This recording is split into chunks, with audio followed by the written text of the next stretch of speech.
অনুরাগী ছো ধারাবাহিকের আজকের পর্বে দেখা যায় কুন্তলা কুমার তার স্বামীর উপর কৃষ্ণের বাড়িতে আসায় চিৎকার চেঁচামেচি করলেও কুমার কুন্তলাকে বলে যে ওর উপর চিৎকার চেঁচামেচি করে কোনো লাভ নেই, যা করার আমাদেরকে করতে হবে। ওই দীপাকে এখান থেকে তাড়াতেই হবে, নয়তো দীপা খুব সহজেই ধরে ফেলবে যে আমি এ বাড়িতে আছি। সেটা কুন্তলা কুমারও বুঝতে পারে তার বাবা কি বলতে চাইছে। এরপরই দেখা যায় কাজের লোক যখন গুরুদেবের খাবার নিয়ে যাওয়ার জন্য নিচের থেকে উপরে যেতে যায়, তখন দীপা তাকে আটকে দেয় এবং ওই খাবারটা নিয়ে দীপা নিজেই ঘরে যেতে যায়। ঠিক তখনই রুডি চিৎকার চেঁচামেচি করে দীপার উপর এবং লিমিট ক্রস করতে বারণ করে। তবে কৃষ্ণ রুডিকে ধোলাই দিয়ে বুঝিয়ে দেয় যে তার শাশুড়ি মায়ের উপর এরকম চিৎকার করে কথা বলা যাবে না। দীপা কার কথা শুনবে না, দীপা যাবেই গুরুদেবের ঘরে।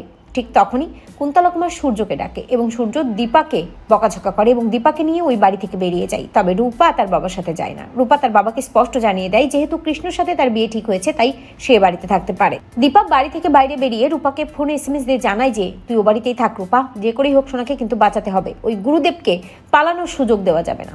অপরদিকে সোনাকে ঘরে নিয়ে যেতে যায় রুডি। রূপা বাধা দেয়, বুঝতে পারে যে সোনাকে এখন ভুলভাল বোঝাবে এই রুডি।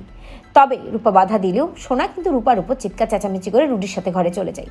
ঘরে গিয়ে সোনা ফাঁদে পড়ে যায়। কুন্তলা কুমার সোনাকে ভালো মানুষের নাটক করে বলে, সোনা তুমি তোমার বোনকে বাড়ি থেকে তাড়িয়ে দাও, তাহলে আমি তোমাকে রুডির সাথে বিদেশ পাঠিয়ে দেবো, তুমি তোমার সন্তান ওখানেই মানুষ করবে, আমি তোমাকে মুক্তি দেব। শুনেই সোনা ওই কুন্তলার কথা বিশ্বাস করে নাই, কিন্তু রুডি বুঝতে পারে তার মা হেভি চাল দিয়েছে। রুডি এটাও ভাবতে থাকে তাকে চর মেরেছে কৃষ্ণ, তাই প্রতিশোধ তাকে নিতেই হবে।